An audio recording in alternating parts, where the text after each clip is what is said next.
Viral, aksi pria di Banda Aceh berjalan di atas air pantai Alwe Naga. Viral di media sosial memperlihatkan aksi seorang pria sedang berjalan di atas air di pantai Alwe Naga, Banda Aceh.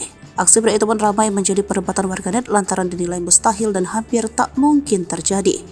Videonya viral di TikTok dan ramai mencuri perhatian setelah diunggah oleh salah satu akun pada Kamis 26 Oktober 2023 lalu.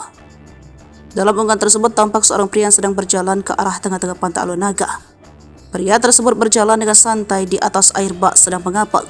Ia pun memegangi tas yang dibawa di punggungnya. Pria tersebut kemudian dijemput oleh sebuah speedboat yang menunggu di tengah pantai. Tampak rombongan tersebut hendak pergi memancing.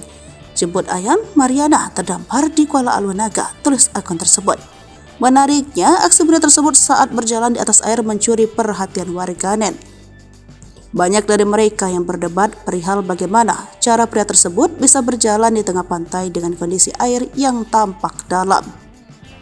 Ramai mereka menduga bahwa kondisi air pada saat itu sedang surut hingga pria tersebut bisa berjalan dengan santainya.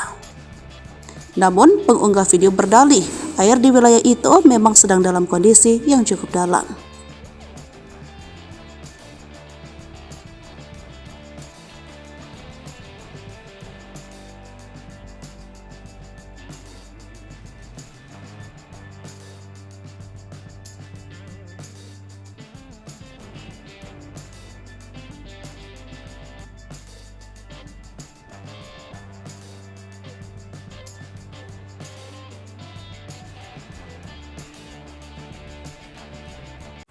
Download Tribun X sekarang, menghadirkan lokal menjadi Indonesia.